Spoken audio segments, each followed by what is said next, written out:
In his first term, Donald Trump lost more jobs than any president since Herbert Hoover. Now, in his second term, he figures, why wait for a recession? I'll go ahead and just fire everyone myself. So, all of these firings are in direct violation of our Constitution. But pinching from Napoleon, Trump declared, "He who saves his country does not violate any law." Trump was so busy saving his country that he and Musk accidentally fired 300 Energy Department workers who keep our nuclear weapons safe from falling into the hands of our enemy. These guys are not smart. They are just arrogant and stupid. By the way, those Energy Department employees who keep the world from getting blown up, they were hired back. One of the great skill sets Elon Musk's Department of Government Efficiency brings to Washington is the big tech startup mindset. They know how to use cutting-edge software and drag our doddering federal government into the 21st century kicking and screaming, which is why the Department of Government Efficiency's website was hacked on Friday as internet pranksters altered the database of most of our government employees, or at least they got their hands on most of the government employees and began futzing around. They also got the names of all, if they wanted, our government employees and were able to download them. The Huffington Post reporting the Department of Government Efficiency's website leaked classified information regarding employees of our nation's top secret National Reconnaissance Office. This is what happens when you do things on the cheap. It ends up costing you more. The National Reconnaissance Office, if you don't know what that is, you're not supposed to. It's top secret. That's the intelligence agency that runs the Defense Department's spy satellites. And now the names of the people working there are public knowledge. Well, you can't get any more efficient than that.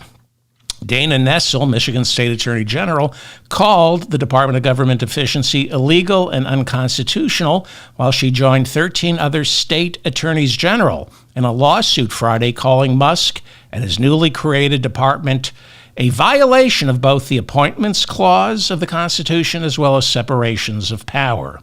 But Trump is barreling ahead. The Constitution be damned. He is, for the time being, obeying most of the temporary restraining orders, blocking his executive orders. Last week, he did sign an executive order mandating that federal agencies fire 4 employees for every new one they hire. And despite the courts intervening, by the end of this month, we will be approaching close to 100 lawsuits filed that challenge all of these executive orders. Despite all these lawsuits, employees in the federal government are being fired. Lives are being ruined, as is our government. Now, it's not making the government efficient and it's not saving money. It's just cruel. That's all it is. It's not making a dent in our budget deficit. In fact, it's making the deficit worse. I'll show you in a second. Especially considering the layoffs scheduled over at the Internal Revenue Service. This is not government efficiency. This isn't balancing budgets. This is just cruelty. 7 federal agencies announced thousands have already been fired as Elon Musk falsely boasts he's shrinking our government, but he's not. So, what is this? It's much like the family separation policy from the first Trump administration. Yes, this policy, all of it, will be reversed, but the damage has been done.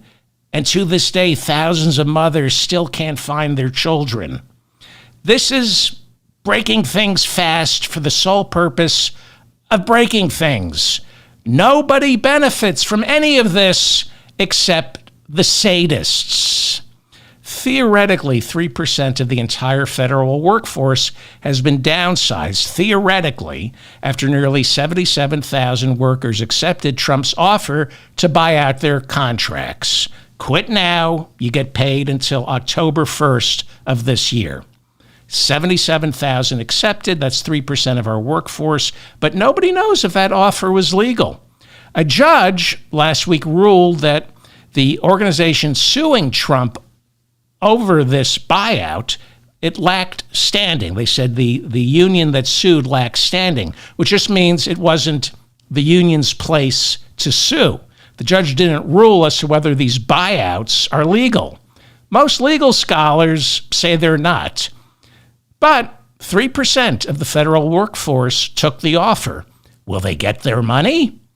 Well, has Trump ever paid what he owes? Then again, it's not his money. So maybe they'll get paid eventually in a couple of years after they rack up debt on their credit cards and lose their homes. Right now, Musk and Trump are looking for the easiest to fire, and that would be what are called probationary employees, those hired, transferred, or promoted in the last year, or in some cases, last 2 years.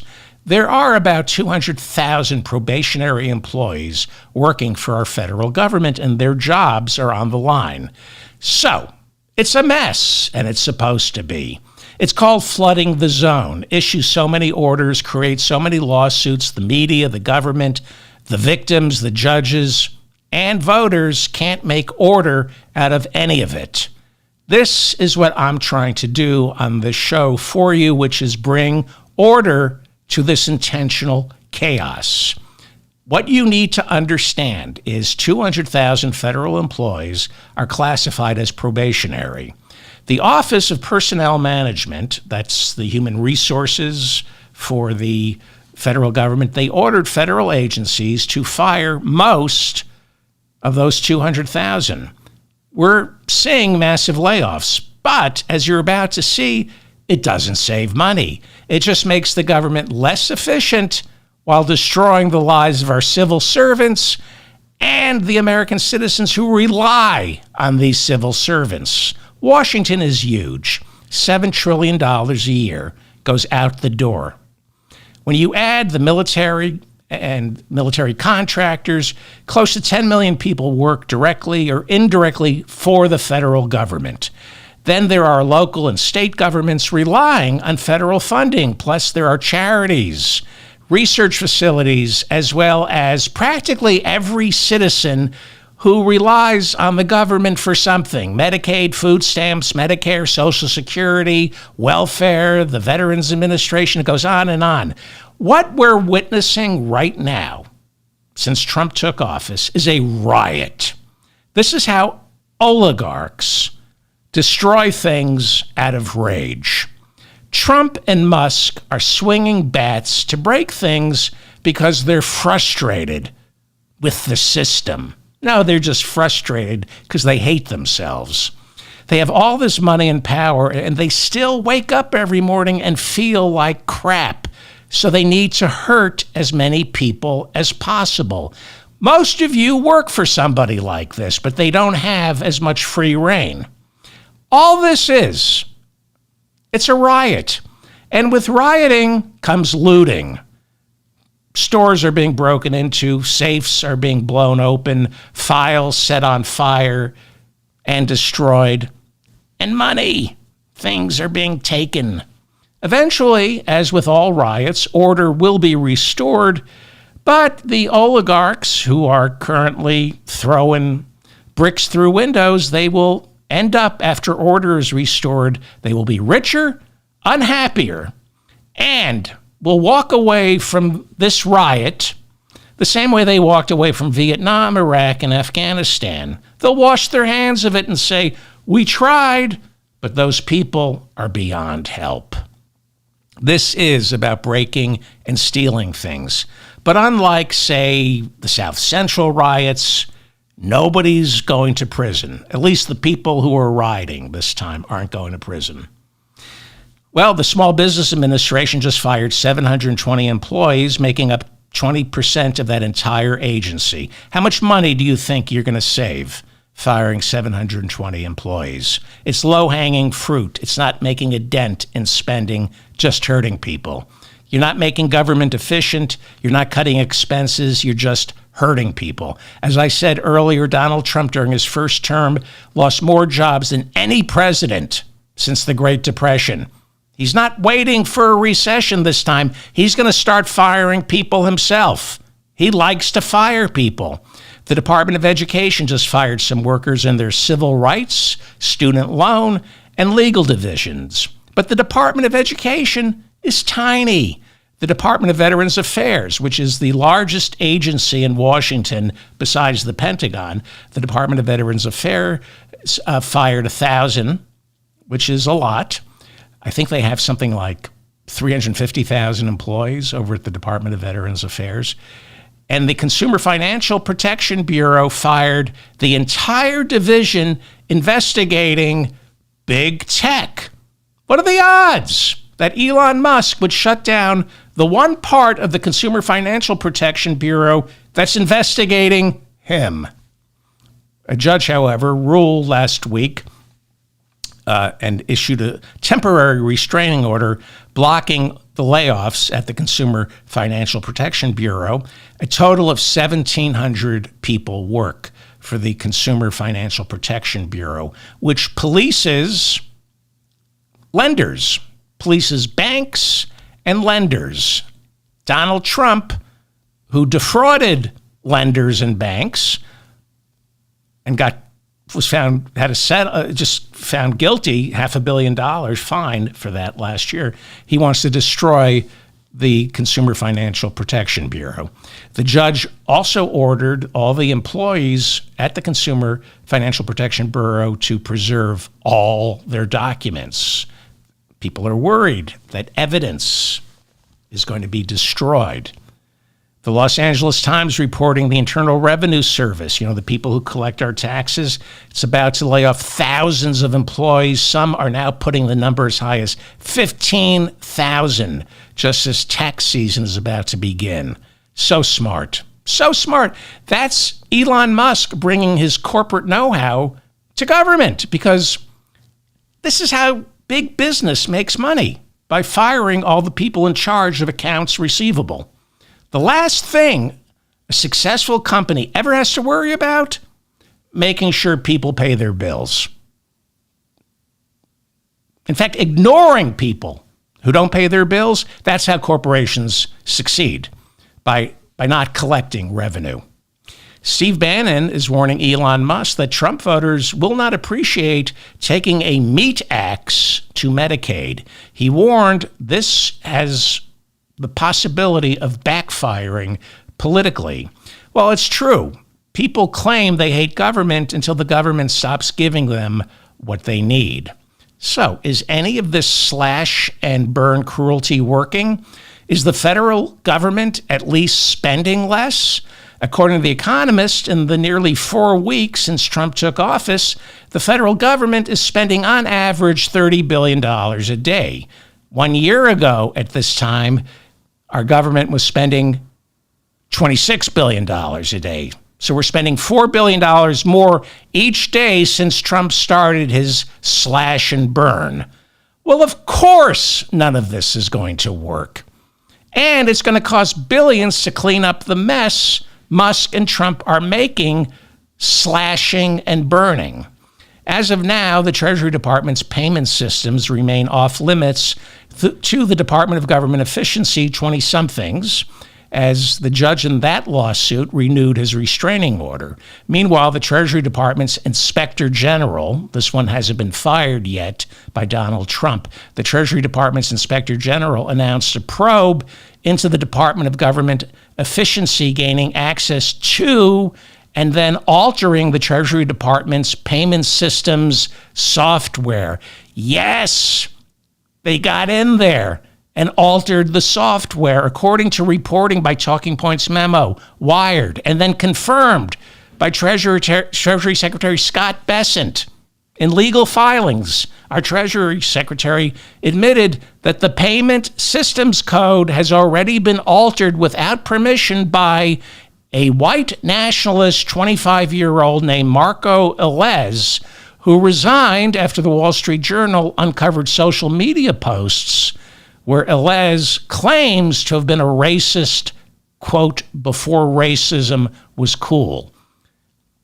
The Economist reports 20% of America's entire economy. 20% of America's entire economy goes through our Treasury Department's payment systems. So by all means, let's trust the white nationalist, the supremacist, with 20% of our economy. According to The Economist, the federal government will spend $7 trillion in 2025. So let me try to break this down for you. I'm working off a really great piece in The Economist, and it'll show you why all of this is a dream. It's not real. None of this is real. It's just a dream. People are going to be hurt, but it's just a dream, okay? The federal government will spend $7 trillion in 2025 with or without a budget. We don't have a budget yet. 2/3 of that $7 trillion is mandatory spending. Mandatory spending means the spending is not subject to debate. It's mandated by law. It's the money that Trump and Musk can't touch. It's mandatory spending that goes to Medicaid, Medicare, Social Security, unemployment insurance, food stamps, veterans benefits, child nutrition benefits, and the earned income tax credit. It's mandatory. You can't touch it. The Economist also reports 10% of that $7 trillion of our entire federal budget for 2025, 10% of that is spent servicing our nation's more than $30 trillion debt. More mandatory spending. You have to pay interest on that debt. In order to take on $30 trillion of debt, we have to issue treasury bonds. When Donald Trump cut taxes for the very wealthy in 2017, in 4 years, that tax cut amassed $8 trillion in debt, which means $8 trillion worth of treasury bonds had to be issued. And in order to get people to buy those bonds to lend our government money, the federal government has to pay interest. And that interest is now 10% of our entire budget. And it has to be paid. So we cut taxes for the very wealthy, and then we sell them the safest investment in the world to pay for their tax cuts. Treasury bonds. It's why the oligarchs love debt. They claim they want to slash spending. No, they want to rack up debt. They want to cut taxes and use that money to buy treasury bonds.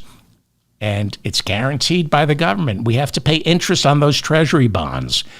So we issue T-bills to finance the debt. And now that means 10% off the top of our budget this year goes towards paying interest to investors in our treasury bonds. That means with a $7 trillion budget, we're spending $700 billion, 10% of $7 trillion. We're spending $700 billion to pay the interest on that debt. It's like my credit card. Do we get points? 2/3 of the budget. So let me just explain to you why this is all a dream, except for the people who are being hurt by this. 2/3 of the budget has to be spent by law before it's even discussed, okay? And because we have to spend 10% each year to pay the debt, that leaves us with 1/4, 25% of the entire $7 trillion as discretionary. We only get to discuss 25%. 25% of the budget is discretionary. Discretionary means we can spend it at our discretion. It means it's subject to debate. But Pentagon spending falls into the bucket of discretionary spending, which means it's not subject to debate. According to The Economist, when you move Pentagon spending from discretionary to mandatory, that leaves Congress debating 1/10 of the entire budget. 1/10 of the budget is what Elon Musk can play with or try to play with. We're only talking about $700 billion out of $7 trillion. The rest, that money is spoken for. We only get each year to discuss or trim $700 billion from the federal government. It's a dream. People are going to be hurt, but it's a dream. It's not real. Now, if this were a family, if government spending, if we were a family, Daddy would, as Tucker Carlson said, take out the belt and say, Daddy's home, no more money. But despite all of us wanting to kill each other, this is not a family. And it's not a corporation.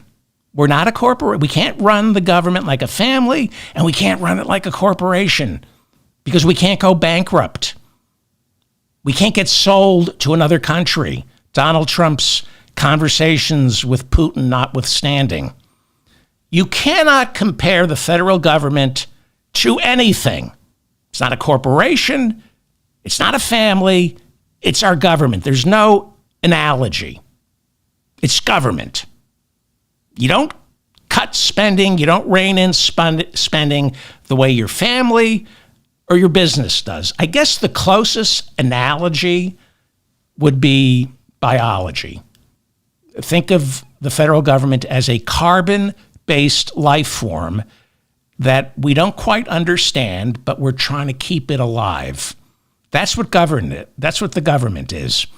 It's a loved one on life support, and we're doing our best to keep her around for as long as possible. This is The Mop Up. I'm David Feldman in New York City. Thank you so much for finding me. Please hit the like button so I remain in your feed. Subscribe to this channel, please, and hit the notifications bell because I have an erratic schedule because I'm mentally ill. The federal website honoring the Stonewall Uprising, the Stonewall National Monument, that website has been forced to pull words such as transgender and queer after the Trump administration issued a directive scrubbing any mention of DEI from all government agencies. The 1969 Stonewall riots were in response to New York City police harassing the gay community, a community which included transgender and queer people. But the words transgender and queer have been struck from the website honoring the Stonewall Uprising, which is considered a landmark moment in the fight for civil rights. The CDC, despite Trump's DEI directive, has obeyed a court order and restored data sets and recommendations for HIV patients, for AIDS patients. Trump's CDC ruled that information for doctors on how to treat people with HIV and AIDS fell into the category of DEI and had to be scrubbed from the CDC website. But a court order said, put that information back up on the CDC website. So although the CDC website restored those pages, the pages now include a strongly worded condemnation of gender ideology, insisting there are only two biological sexes. Yeah, that's going to keep people alive. The Centers for Disease Control reportedly fired 10% of its staff. But they're on top of this whole gender ideology epidemic. This, as Trump signed an executive order cutting off funding to any schools and universities with COVID vaccine mandates. Wow, I feel healthy already. The Agriculture Department's National Animal Health Laboratory Network was ordered to fire 1/4 of its staff. These are the people who test for zoonotic leaps of viruses, from animal to human. But don't worry. Trump's got this, right? Remember his first term? He's got this the same way he got COVID, literally got COVID.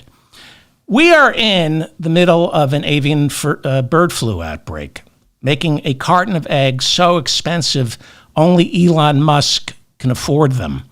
One would think, considering how many people died from Donald Trump's response to COVID, a little humility. Maybe you don't gut the CDC or the people testing for zoonotic leaps of viruses. 100 million birds have died from this latest bird flu outbreak, and it's spreading to dairy cows. In fact, I read a majority of dairy cows in California have it. Glad the adults are in charge. No, these are not adults. These are white men who are in charge.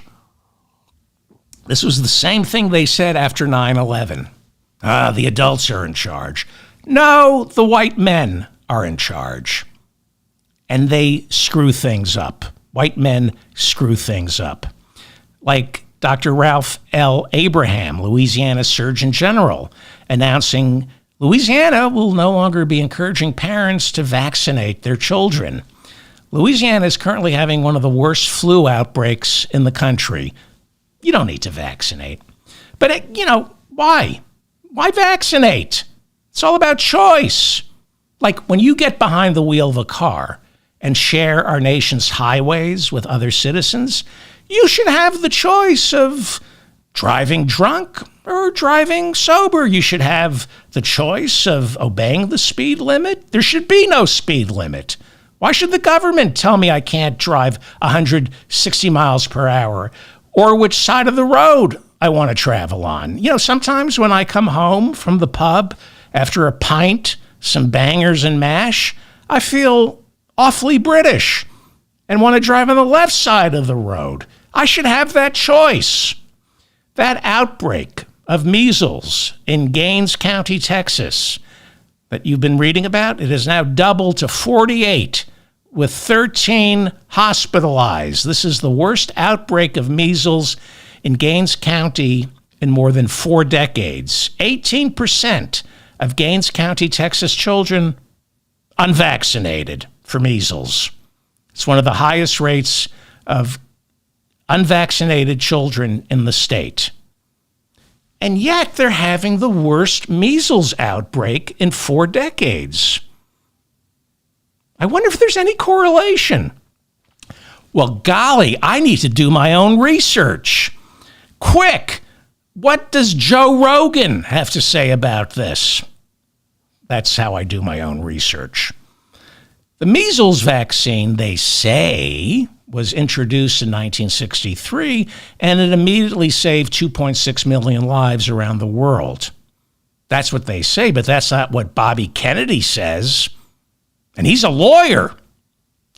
Considering the world population has more than doubled since 1963, the measles vaccine saves close to 10 million lives each year. Well, that's what all the experts say. That's what all the people who have credentials, degrees, who've studied this, that's what they say. But do we know this for sure? Has it been run past Louder with Crowder? Nationwide, a record number of 125,000 school children were exempt from at least one vaccine mandate last year. That's according to the CDC. Why would we have a record number of school children not getting vaccinated last year? Because more and more Americans get their news these days from comedians with podcasts.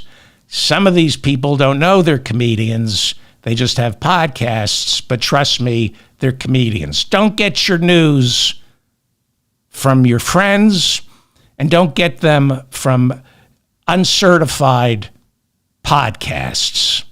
Newly confirmed head of the Department of Health and Human Services, Bobby Kennedy, told Fox News Trump has ordered him to study the safety of abortion pills. Here, let me save you some time, Bobby. Every reliable study during the past decade says they're safe. But we haven't checked with Jimmy Dore. The governor of New York is ignoring Louisiana's extradition request to prosecute a New York doctor who prescribed abortion pills to a pregnant Louisiana teenager. New York Governor Kathy Hochul on Thursday rejected Louisiana Governor Jeff Landry's request to extradite this doctor, saying, this is what my governor said, she would not sign the order. Not now, not ever. Why? Because New York is better than Louisiana. That's a fact. So the people of Louisiana, who are inferior So the state of New York should bow down and obey Kathy Hochul, our governor, and ignore their hick governor, Jeff Landry. Hick, stupid hick. The state of Texas, speaking of stupid hicks, just fined the same New York doctor $100,000 for prescribing the abortion pill to a Dallas woman. And you know who's not offended when I call the people of Louisiana and Texas hicks? The people from Louisiana and Texas. They know what they're up against. God bless you. To all my listeners living in the disease that is Louisiana and Texas. The Associated Press reporting 8 states passed shield laws refusing to extradite doctors who have been indicted for prescribing abortion pills to women in states where abortion is illegal. Okay. 2 new studies. Pay attention to this, please. 2 new studies published by the Journal of American Medicine reveal the devastating effects on women and babies since the Supreme Court overturned Roe in 2022. This is just fresh off the Journal of American Medicine. Since 2022, 16 states have passed near total abortion bans. Thank you, Donald Trump. According to the new studies in the Journal of American Medicine, Texas's infant mortality rate has jumped nearly 10% since their abortion bans kicked in. There's been a 9% jump in infant mortality in Kentucky. And according to the Journal of American Medicine, every state, every single one of those 16 states that passed near total abortion bans, infant mortality has gone up. Yes, save the children. They love the children. Despite Roe getting overturned, the New York Times reporting that the number of abortions in the states that banned it has gone up. Nationwide, there's been a 12% increase in abortions last year. Everything they do fails. It helps nobody. It's just cruel. They didn't even bring down the number of abortions. They brought up the number of abortions has gone up, as has infant mortality. So, if abortions are going up, who's not getting them? Poor women. Or teenagers still living with their parents forced to carry their stepdad's child to term. Studies show the hardest hit are poor women and teenagers forced to carry the fetus to full term because they can't leave. They can't leave the house, they can't travel, and they can't get access to abortion pills from states like New York. New reporting that Elon Musk fathered his 13th child 5 months ago. Ashley St. Clair, the far-right 26-year-old MAGA commentator, saying she's the mom. Elon Musk has fathered 13 children with 4 separate women, many of them out of wedlock. And I won't discuss the kid he brought into the Oval Office. I've put Lindsey Graham's face over it, that kid. But that mother, that was done to hurt the mother. I don't want to get into it. I feel terrible for that kid being used that way. This is The Mop Up. I'm David Feldman in New York City. Thank you for finding me. Please share this episode with your friends. I'm not part of any podcasting conglomerate. The only reason I have an audience is because of my listeners, and they do me the honor of copying and pasting the link to these episodes and sharing them with their friends. Share it with your parents, your grandparents, your children, your grandchildren, your great-grandchildren. That's the best way to grow this community. The Economist reporting half of our 11 million undocumented immigrants live in states controlled by Democrats. The Economist reporting 11 states are sanctuaries for migrants. That means the police and the schools are not allowed to help the Gestapo, also known as ICE. New York State is a sanctuary state, and New York City, which was built by immigrants like my four grandparents, has doubled down, is like a double sanctuary city. According to the latest estimates, New York City has 600,000 undocumented immigrants, many of whom pay taxes and, according to all the studies, are less likely to violate the law than U.S. citizens. Roughly 400,000 of the 600,000 undocumented immigrants living here in New York City work in jobs like construction, restaurants, delivery services, as well as providing child care, janitorial work, health care to our senior citizens. They work in our hospitals. The city of New York would collapse without undocumented Americans. That's why New York City is a sanctuary for migrants. It's not out of the goodness of our own hearts. We need them more than they need us. But New York City Mayor Eric Adams has broken state and local law, not the first time. He's agreed to open up Rikers Island for ICE. Rikers Island is like something out of Papillon and Midnight Express. If you took the worst elements of Papillon at Midnight Express, that's Rikers Island. Rikers should be shut down. It's been described as an insane asylum by our judges. An insane asylum for the guards. The guards are insane. It's understaffed. It should be closed. But you all know by now that our mayor, Eric Adams, agreed to help ICE, even though New York City is a sanctuary city and New York State is a sanctuary state. So Eric Adams has broken the law and said to Tom Homan, use Rikers Island. Why did he say that? Because as you all know, the Trump Justice Department literally negotiated a deal and said to our mayor, if you help ICE, we will drop the indictments charging you with bribery and violating campaign finance law. Now, that's just a fact. It's in the memo written by Acting Deputy Attorney General Emil Bove, ordering the prosecution on Eric Adams to stop because we need him to help with Donald Trump's persecution of migrants, unnecessary persecution of migrants. On Friday, the mayor of New York, however, his office, not the mayor, but his office, had threatened to sue Trump after FEMA took back $80 million that had been allocated for migrants in New York City. Isn't this, it's sad, but it just shows you how stupid this mayor is and the scorpion that is Donald Trump. $80 million was given to New York City by FEMA for the migrants.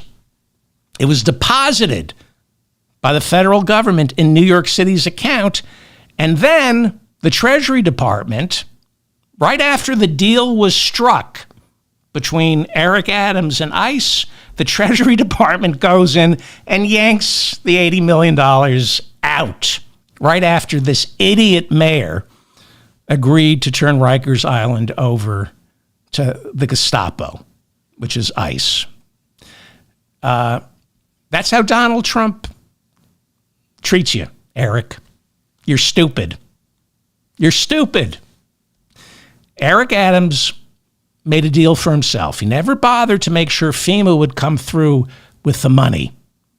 All he agreed to was helping ICE in exchange for his bribery case getting dropped. Eric Adams, who's running for re-election, decided to help himself, but not the city. 7 Department of Justice attorneys resigned in protest after the motion was filed by the Justice Department to dismiss the case against New York City Mayor Eric Adams. This is, if Trump never existed, this would be the biggest scandal since Watergate. But it's Trump. This is scandalous. New York's Lieutenant Governor Antonio Delgado called for Mayor Adams' resignation.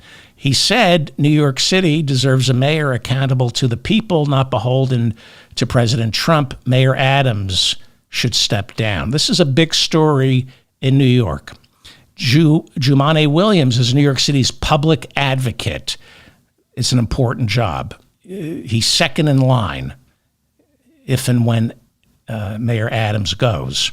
He is also calling for Eric Adams' resignation. Williams said, quote, "He cannot be the mayor of this city and govern this city the way it needs to be governed." Where is Letitia James, our state attorney general? Just because the federal government dropped the prosecution doesn't mean New York State can't. That's what happened. President Trump pardoned Steve Bannon for ripping off a charity. So Letitia James stepped in and said, hey, that charity registered in New York State. And last week, Steve Bannon pled guilty to scheming to commit fraud. New York Governor Kathy Hochul said on Thursday she is reviewing her never-before-used power as governor to remove Eric Adams from office. The governor of New York does have the power to remove a sitting mayor. It's just never been used before in modern times. Congresswoman Alexandria Ocasio-Cortez, who represents parts of New York City, called the deal that Adams struck with our Justice Department explosive. She said Mayor Adams is putting the city of New York and its people at risk in exchange for escaping charges. She said as long as Trump wields this leverage over Mayor Adams, the city is endangered. We cannot be governed under coercion. She added, if Adams won't resign, he must be removed. Border czar Tom Homan then warned Congresswoman Alexandria Ocasio-Cortez that she violated the law by holding a Know Your Rights seminar for her undocumented constituents. Homan said, quote, "They call it Know Your Rights. I call it How to Escape Arrest." No, How to Escape Arrest is more like a seminar your boss should be teaching. Alexandria Ocasio-Cortez fired back at border czar Tom Homan, saying, quote, "Maybe Tom Homan should learn how to read. The Constitution would be a good place to start." The American Civil Liberties Union of Colorado accusing ICE of violating state law by arresting immigrants outside that state's civil courthouses. So these immigrants go to the courthouse because they're part of the system and they're following the law. They're waiting for their immigration hearing. But Tom Homan, this homunculus, needs to put numbers on the board. So he says, just go arrest people who aren't breaking the law and we'll release them later. One legal expert says these immigrants should sue for wrongful imprisonment since immigration violations are a civil offense, not a criminal one. If you're going to the Colorado courthouse, it means you're following the law. ICE is guilty of wrongful imprisonment. Dallas, Texas's interim police chief, Michael Igo, telling immigrants his department will not cooperate with the Gestapo, with ICE. He said, quote, "There's no room for fear in our community." Dallas interim police chief Michael Igo, speaking to attendees at Familia Bethel Internacional Church in Dallas, said, quote, "The Dallas Police Department is not assisting any federal agency on detaining people who are either documented or undocumented in the city of Dallas." He went on to tell the immigrants, "I need you guys to continue to call the police, to not be afraid to come out of your homes, to go to work, to send our kids to school." He said, our kids. It's a good man. Yes, cracking down on immigrants makes you less safe because they don't report crime. They see crime and they keep to themselves because they're afraid of getting deported. The Washington Post says the number of ICE arrests continues to slide. with arrests at half that of Trump's first week back in the Oval Office. This is making Trump pissed off. 4 top ICE supervisors at Homeland Security have been demoted because of this. Trump's unofficial quota is nearly 2,000 arrests per day, but ICE is averaging 600 arrests a day since the beginning of February. Border czar Tom Homan insisting he needs billions more. Billions more. I can't make these arrests without billions more. And the continuing resolution expires in a month. All the reporting coming from the border is it's dead. Border arrests, the number of people trying to come here, 4-year low. But let's spend billions we don't have to arrest innocent people, most of whom are going to be released because they're in here legally. They're just waiting for their immigration hearing. Most of this is a show of force. Traumatizing children, traumatizing men and women, and then they get released again. It's just a show of force so dog killer Kristi Noem can play dress up with her new teeth that she got from a Dallas dentist as governor. And she did an endorsement for her new teeth. Have you ever heard of such a thing? Kristi Noem as governor went down to Texas to get new teeth and then did a commercial for the dentist so she wouldn't have to pay for it. And now she's playing dress up when she goes on ICE raids with Dr. Phil. The Associated Press reporting Trump just fired 20 immigration judges despite a backlog of nearly 3.7 million cases. Most of the immigrants ICE is arresting right now are part of the backlog. They're already wearing ankle bracelets. It's all a show of force. So ICE can arrest people and look like Donald Trump is keeping a promise. ICE right now is arresting immigrants who are already in the system. They're not breaking the law, but it allows Dr. Phil and Kristi Noem with her new teeth to play dress up while innocent people are terrorized. This is the height of government inefficiency, Elon Musk. But you wouldn't call this out because in Elon Musk's world, cruelty, sadism, terrorizing innocent women and children is what government's for. After all, Elon Musk grew up in apartheid-era South Africa and hasn't yet shaken the lessons he learned from that. The Associated Press reporting Congress appropriated $29 million to provide free legal advice to immigrants trying to navigate our very complicated immigration system. Associated Press reporting Trump cut off funding for legal assistance to the migrants and immigrants. Several nonprofits sued, and the Department of Justice has now been forced to restore that program. USA Today reporting the Department of Homeland Security is reallocating resources towards deporting immigrants away, and they're reallocating, and the resources are being directed away from addressing actual terrorist threats. The same way Elon Musk cutting costs ends up costing us more. Going after migrants makes us less safe. Homeland Security, ICE is part of Homeland Security. Homeland Security was set up to prevent us from being attacked by terrorists. These are not terrorists. By spending all this time and money and manpower and woman power looking for non-existent migrants, they can't find them, so they arrest the ones who are already part of the system. That makes us less safe. And like I said earlier, crime goes up when immigrants are afraid to call the police. This is the Mop-Up. I'm David Feldman. Thank you for finding me. Please do all the things everybody else who does a podcast asks you to do.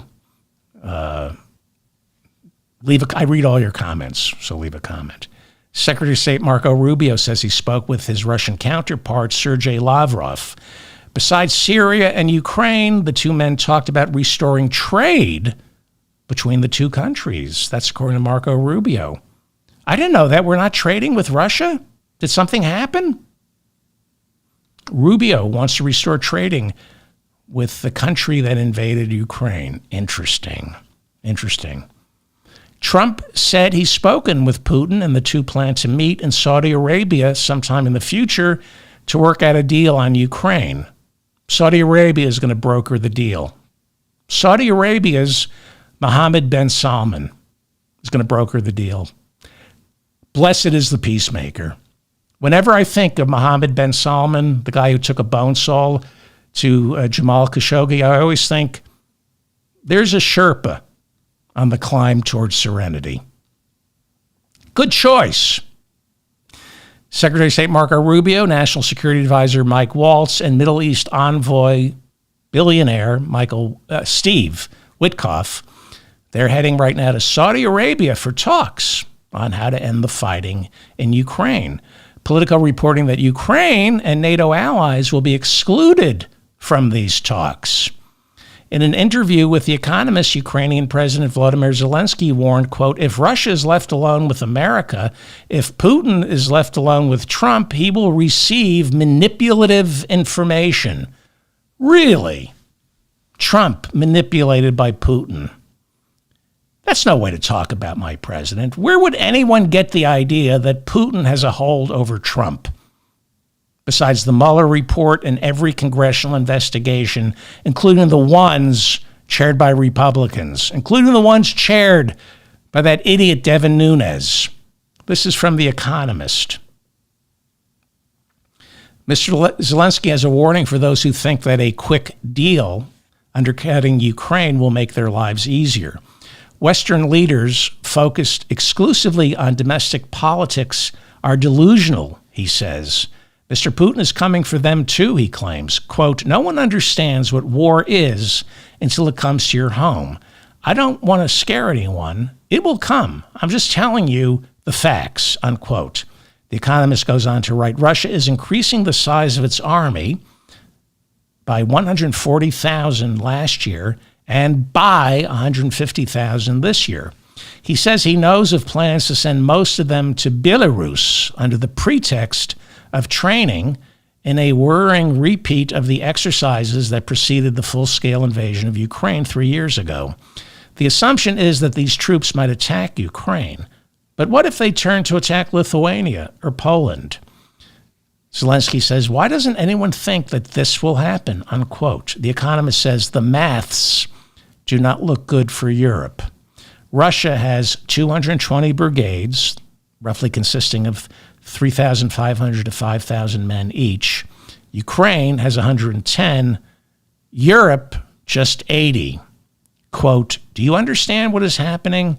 Without Ukraine, Europe will be occupied, unquote. That is pretty terrifying. Russia has 220 brigades. Ukraine has 110. Europe, 80. All of Europe has 80 brigades. After news of the peace talks, British Prime Minister Keir Starmer and French President Emmanuel Macron said they will hold an emergency summit on Monday. The two leaders are concerned they're being iced out of the peace talks, despite the European Union and Britain spending nearly $170 billion since the invasion. The EU has also taken in Ukrainian refugees, and they see Putin as an existential threat to their security. Unlike Trump, they don't have the Atlantic Ocean to protect them from Putin, which is why the EU and Britain have spent roughly equal to what the United States has spent since the invasion. Trump says, why can't Europe and Great Britain chip in? They have. They've given pretty much as we have.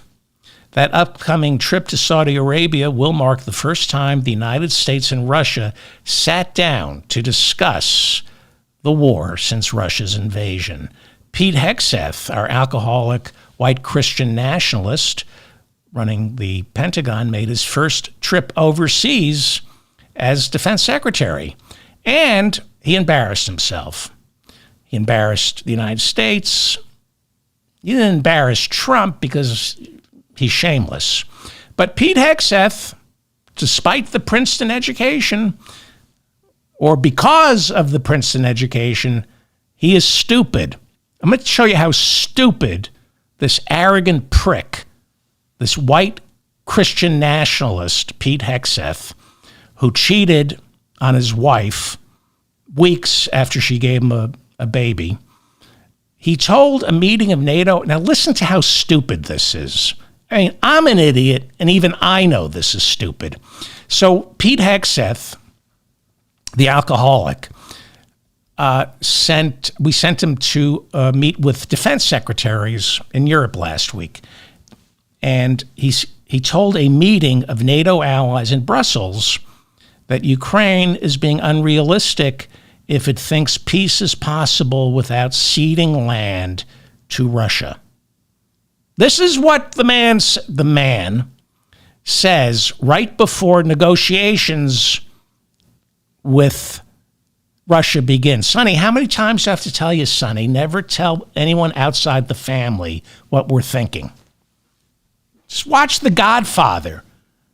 Hegseth also said granting Ukraine's request to join NATO was out of the question. Here's the scary part. New York Times reporting Trump said afterwards he supported Hegseth's statement because people who have a shred of intelligence know that this is so stupid. Pete Hegseth is negotiating with Russia. The United States is negotiating with Russia, and Pete Hegseth is already conceding two major demands before the talks even begin: NATO membership and land. Giving that up. Yeah, the art of the deal, Donald, right? That's what you really Donald Trump stood behind Hegseth after he said this. It's why Trump went bankrupt 6 times. Senator Roger Wicker is the Republican chairman of the Armed Services Committee. They approved Hegseth's nomination. Wicker wasn't happy. He said, quote, Pete Hegseth made a rookie mistake. No, it wasn't a rookie mistake. Pete Hegseth is stupid. Wicker said he made a rookie mistake in Brussels. Don't know who wrote the speech. It is the kind of thing Tucker Carlson could have written, and Carlson is a fool, unquote. No, you're the fool, Roger Wicker, for approving Pete Hegseth's nomination. You are the chairman of the Armed Services Committee. You could have blocked Pete Hegseth. You didn't. You're the fool, and we have a fool saying foolish things. Pete Hegseth on Friday tried to walk back his statement, saying, I was simply trying to provide Europe and Ukraine with realistic expectations. You don't go into negotiations with realistic expectations, you D-bag. You showed your hand. He's negotiating against himself before the talks with Russia even start. He's negotiating against himself. I can't believe he's not a Democrat. This is how Democrats deal with the big banks, big pharma, health insurance companies. They give up before they even begin talking to them. Because deep down, the Democrats, they want the big banks, big pharma, the health insurance companies to win. And deep down, the Trump administration, they're on Putin's side.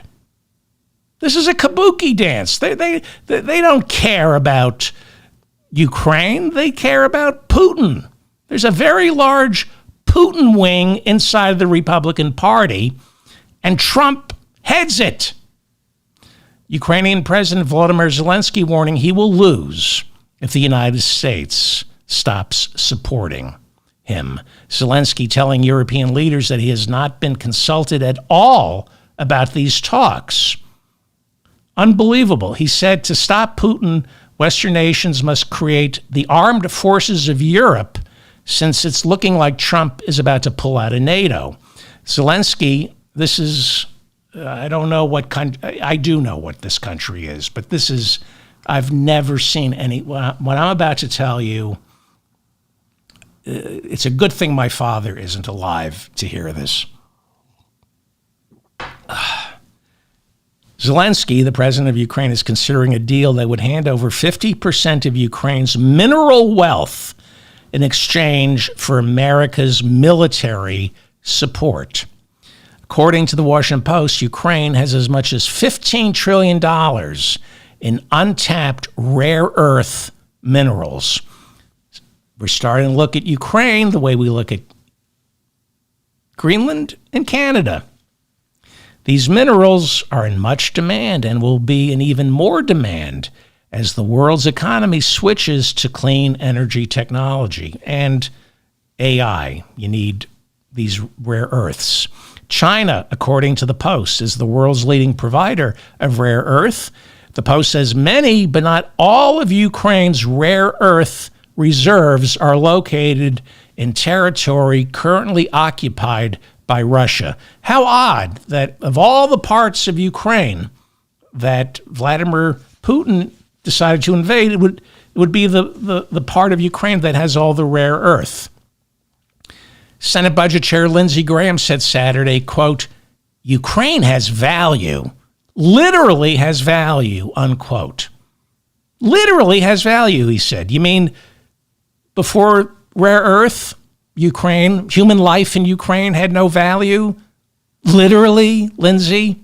Not until you realize it has a treasure trove of rare earth does Lindsey Graham realize Ukraine has value. Literally. Freedom, sovereignty, no value. Rare earth, that's something to kill for. Lindsey said, quote, Trump now sees Ukraine differently. These people are sitting on literally a gold mine. No, literally a rare earth mine. Lindsey goes, I showed him a map. Did you hand him a crayon and let him color in all the parts of Ukraine with rare earth that we should have? Lindsey's all excited now. He says, we will have something to defend. Oh, before we didn't have anything to defend. The people of Ukraine weren't worth defending. The rare earth. This is who Republicans are. They put mammon before God. I mean, they're out in the, you got, at least for somebody in the closet, Lindsey's pretty open. We will have something to defend. We will have an economic interest in Ukraine we've never had. And that's a nightmare for Putin, unquote. Wow. Unbelievable.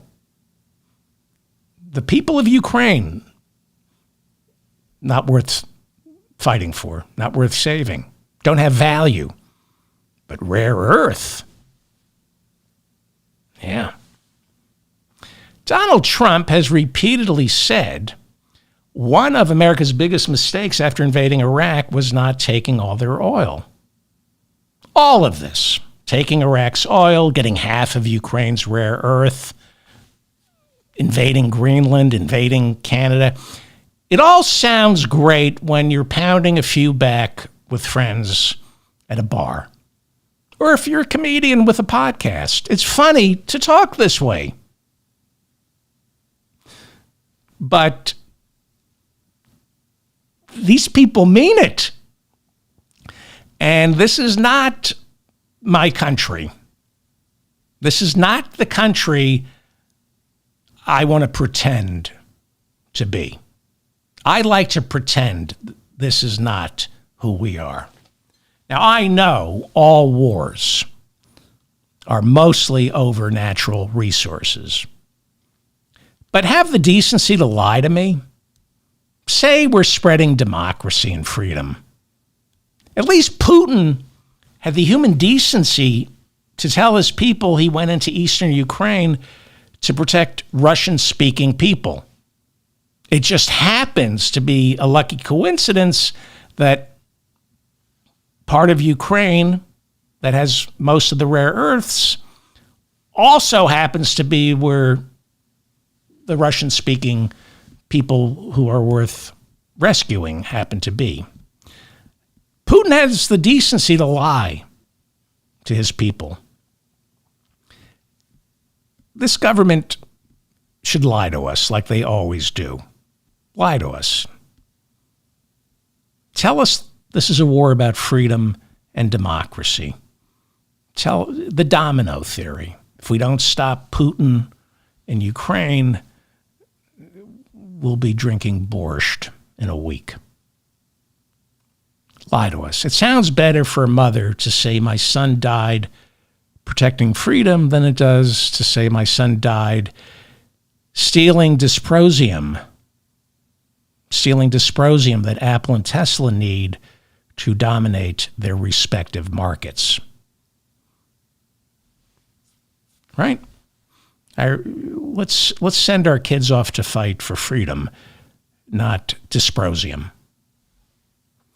Germany has been in a recession for 2 years, which is why its chancellor, Olaf Scholz, called a snap election for next Sunday. Elected chancellor in December of 2021, the left-of-center Scholz was one of Biden's staunchest allies in standing up to Putin.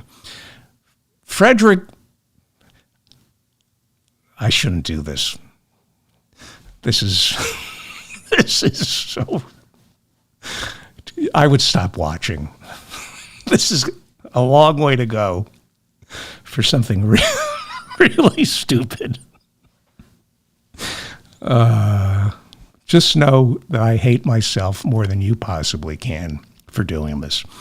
Friedrich Merz.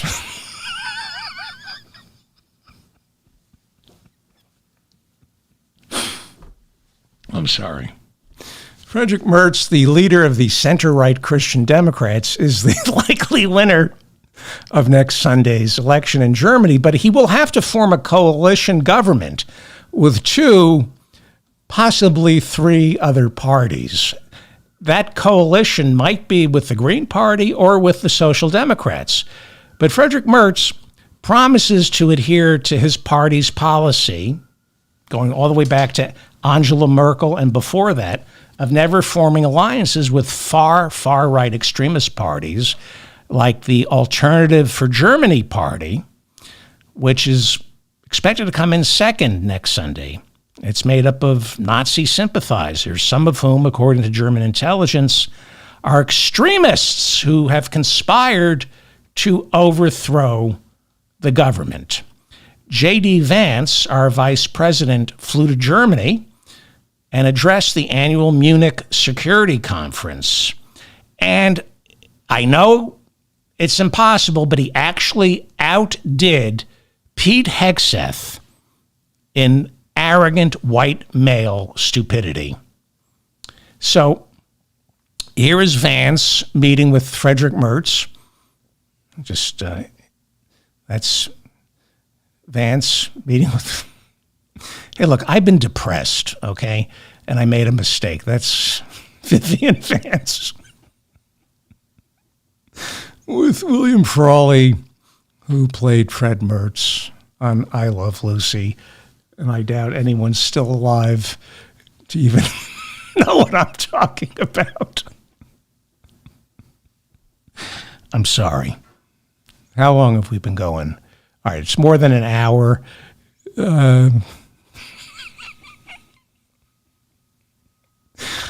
I can't, I'm just, okay. I behaved. Up until now, I behaved. Anyway, J.D. Vance, pretend that happened. Let's just pretend that didn't happen, okay? Is anybody still here? I think I just really pissed off a lot of listeners. J.D. Vance spoke and at that Munich Security Conference, and he snuck in a not-so-veiled endorsement of the far-right Alternative for Germany party, which is anti-Muslim, anti-immigrant, anti-woke, and not so secretly, maybe not pro-Nazi, but apologetic Nazi. Before speaking, J.D. Vance toured the Dachau concentration camp, insisting we must never repeat such unspeakable evil.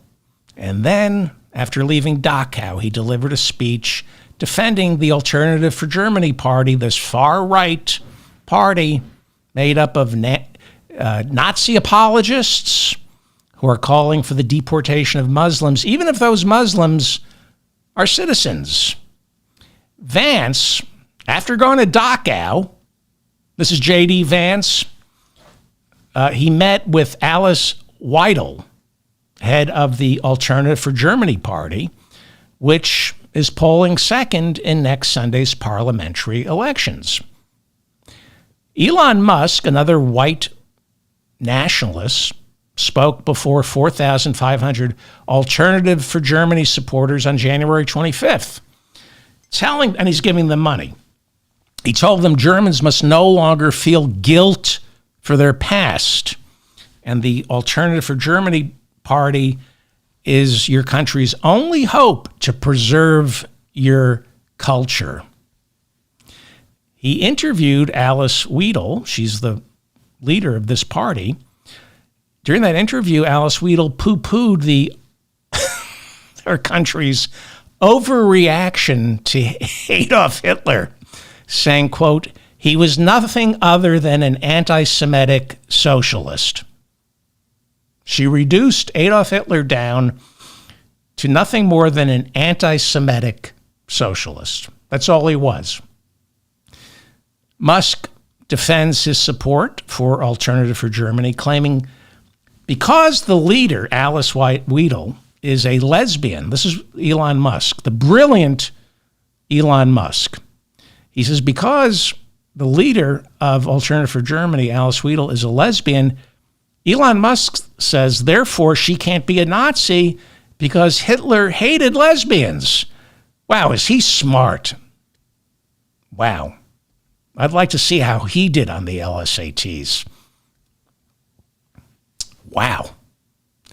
Well, Weidel, the head of Alternative for Germany, is in fact a lesbian who's in a civil union with a woman. They have children, despite, according to the Washington Post, her party defining family as father, mother, child, unquote. Father, mother, and child. You know, just like Elon Musk's family, all 16 of them. During a joint appearance, she and Musk falsely claimed Hitler was a communist, which is why he invaded Russia. He loved communism so much, he invaded Russia.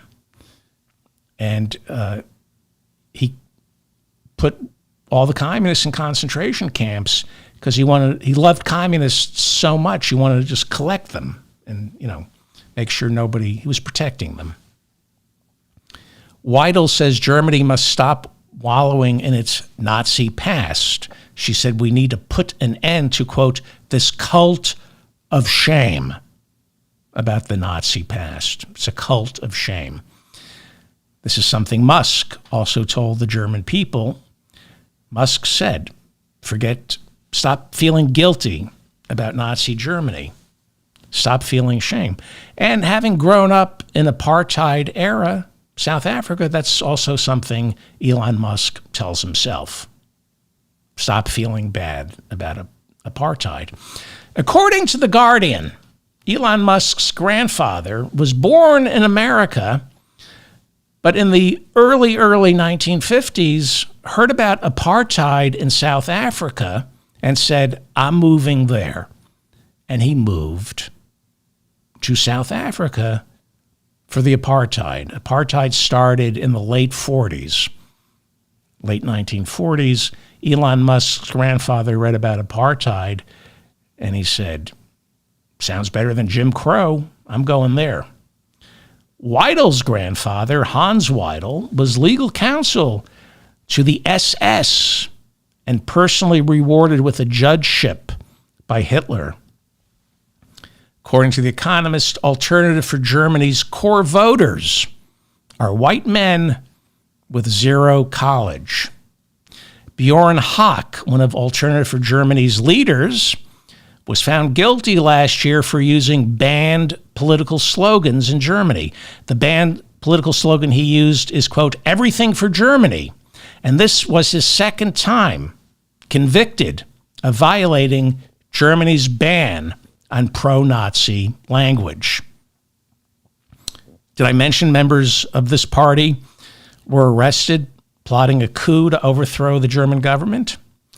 Bjorn Höcke testified he had no idea that the term "everything for Germany" was printed on the knives of Nazi stormtroopers. But prosecutors said they found it impossible to believe a high school history teacher didn't know the phrase's significance.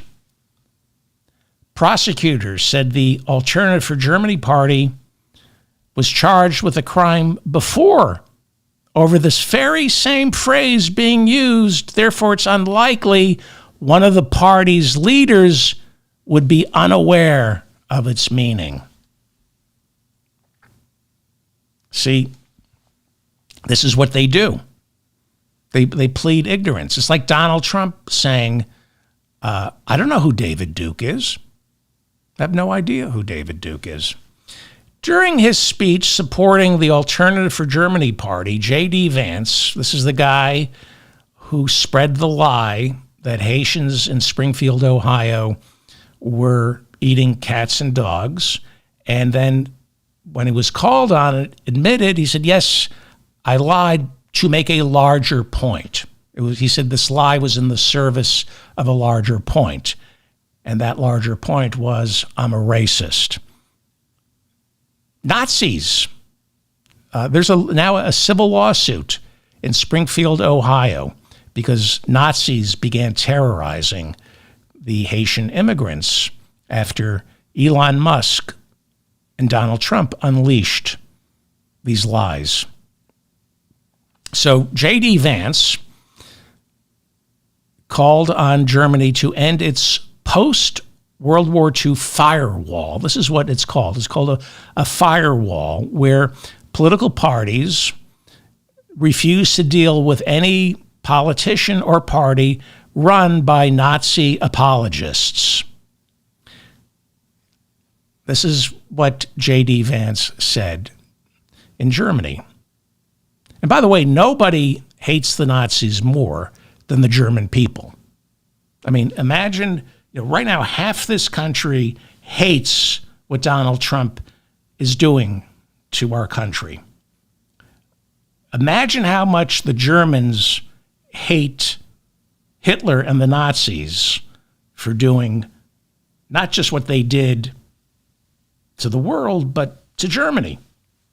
The Germans aren't going to catch Nazism again.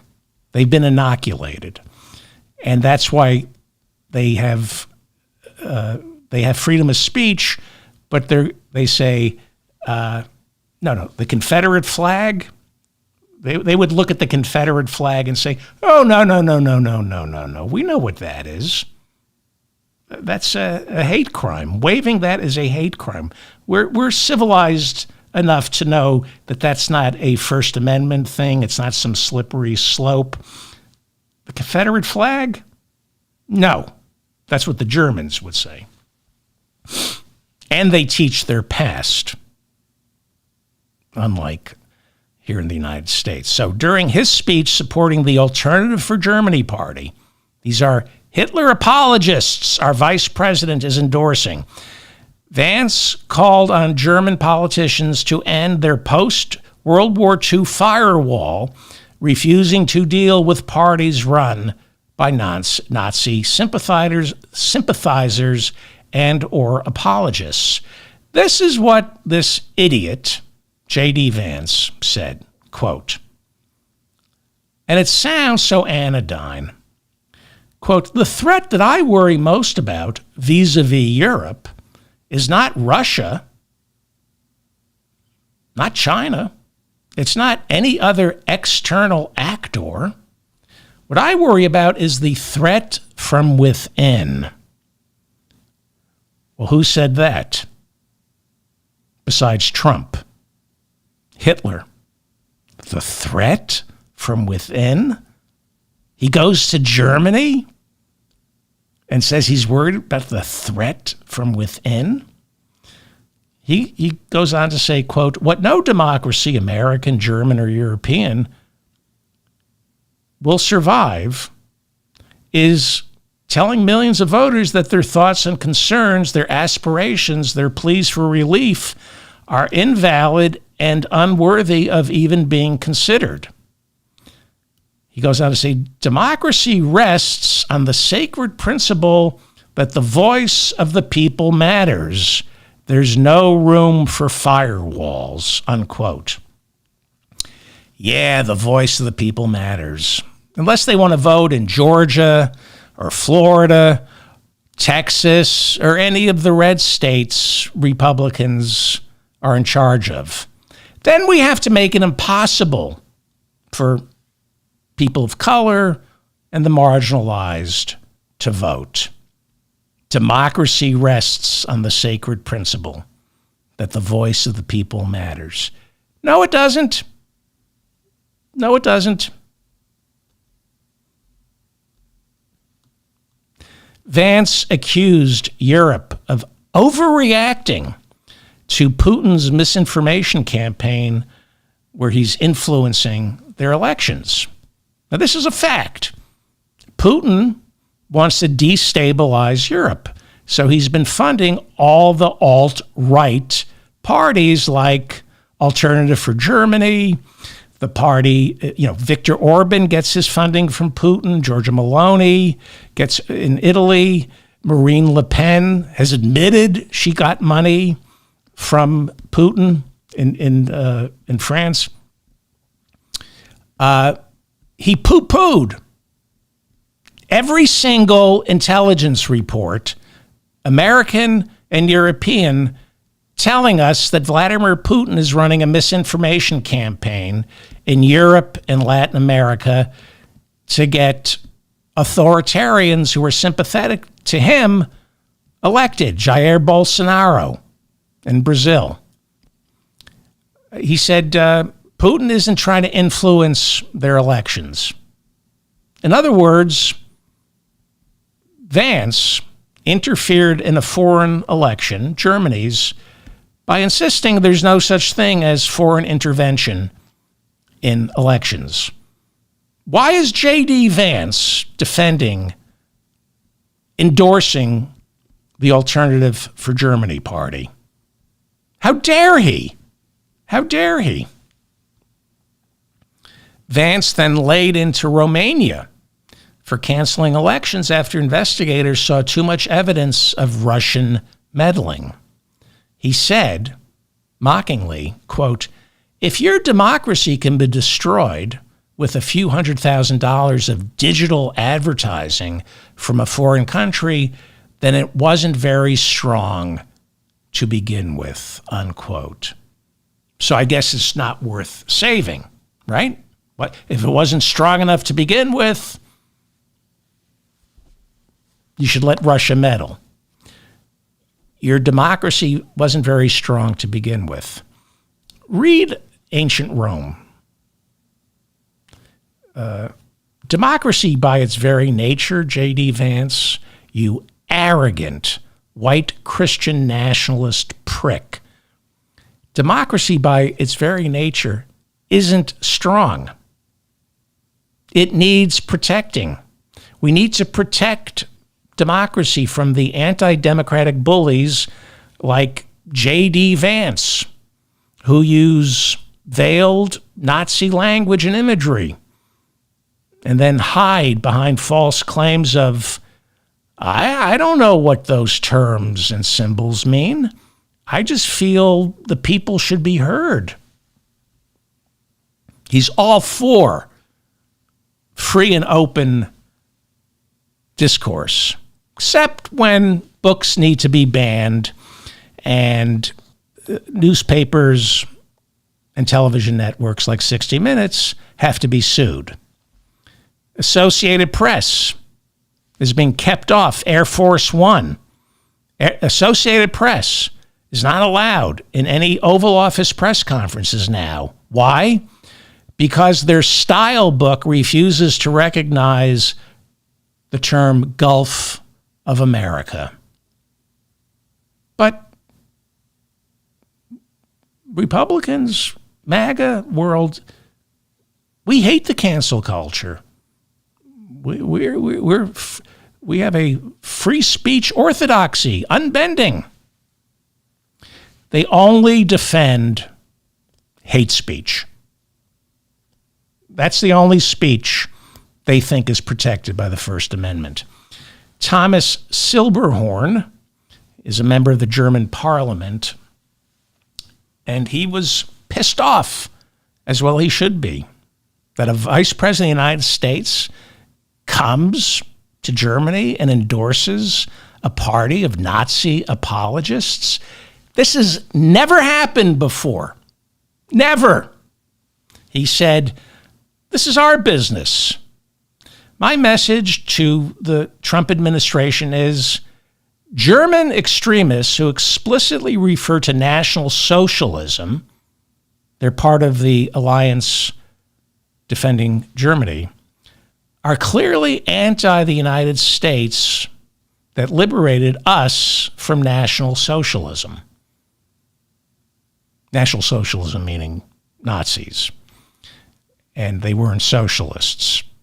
And anybody who says, well, Nazi has socialism in it, they must be socialists. When you say that, it only shows how gullible you are. And stupid and ill-informed. Or you're being disingenuous. You're pretending you don't know that Hitler was not a socialist, that the opposite of socialism is fascism, which is why he locked up the socialists, the communists, and invaded Russia. You cannot have a democracy if people are stupid. Defense Minister Boris Pistorius of Germany got up and spoke after J.D. Vance just put a turd in the punch bowl. I mean, it was not a powerful speech, wasn't well received. He had one audience he was playing to, Mein Führer in the White House. He was playing to Donald Trump. That's all he was playing to. Mr. Tough Guy, J.D. Vance, does whatever Donald Trump asks him to. So the defense minister of Germany, Boris Pistorius, got up and spoke after J.D. Vance and said, quote, if I understood him correctly, he is comparing parts of Europe with authoritarian regimes? This is not acceptable. This is not Europe. It's not the democracy where I live. And the New York Times reported he received loud and sustained applause. Vance bombed countries that limit Nazi imagery, Nazi phrases, are not cracking down on freedom of speech. They're protecting their democracy. Germany is not an authoritarian regime. France is not an authoritarian regime. England, Great Britain is not an authoritarian regime just because they have certain speech codes that protect their republics, their democracies, from Nazis. Hungary is an authoritarian regime, and you can say anything you want about Nazis in Hungary. So, yeah. So I've noticed a pattern here with the parties that Elon Musk and Trump and J.D. Vance love. For example, they love the Alternative for Germany party, which is run by this woman, and she has blonde hair. Notice this? Alice Weidel, blonde. Interesting. Very interesting. Marine Le Pen runs the far-right party in France. Also, a blonde. Look at that. Blonde women. Giorgia Meloni, head of the Brothers of Italy party in Italy. She's the prime minister. And they trace their roots all the way back to Mussolini. She's the first fascist prime minister since Mussolini in Italy. They love their blondes. That's what they do. They're anti-immigrant, they're anti-Muslim, they're anti-women, and what they do is they get blonde women like Alice Weidel, Marine Le Pen, Giorgia Meloni to somehow perpetuate some Aryan myth, and that's who Trump and Musk and J.D. Vance get behind. So Nigel Farage had a falling out with Elon Musk. They're not talking. That's true. So look what he did. This is Nigel Farage, Great Britain. And Viktor Orban is trying to get more money from Elon Musk. He's trying out some new looks. Wants more money from Musk. And to make himself more attractive to Donald Trump. This is Elon Musk's new look. He's got the Pam Bondi, Caroline Levitt look. You know, if you look like Ivanka, Daddy will love you. So Elon is trying to look like Ivanka to get Daddy's attention. I'm David Feldman, reminding you to stay strong and protect the weak. I hope I made some order out of the chaos. I hope so. Thank you for listening. Thank you to Bob and Mila for keeping the conversation civil in the chat room. Leave a comment. I read all your comments. If you think I made a mistake, please correct me in the comment section. Please share this episode. The only reason I have an audience is because of my audience. Please like this. I have an erratic schedule because my head is all screwed up. So hit the notifications bell or the notification button so you know when I go live.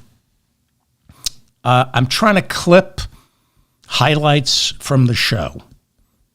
I don't know if it's worth it or not, but you can find them on my channel. That's it. Subscribe to my newsletter. You can find me on Blue Sky. My handle is The Mop Up. That's it. Okay. I feel good. The more I read, the more I study this, I think people are going to suffer, but we're going to beat these people. They're just bad and stupid. They're not smart. They're just bad.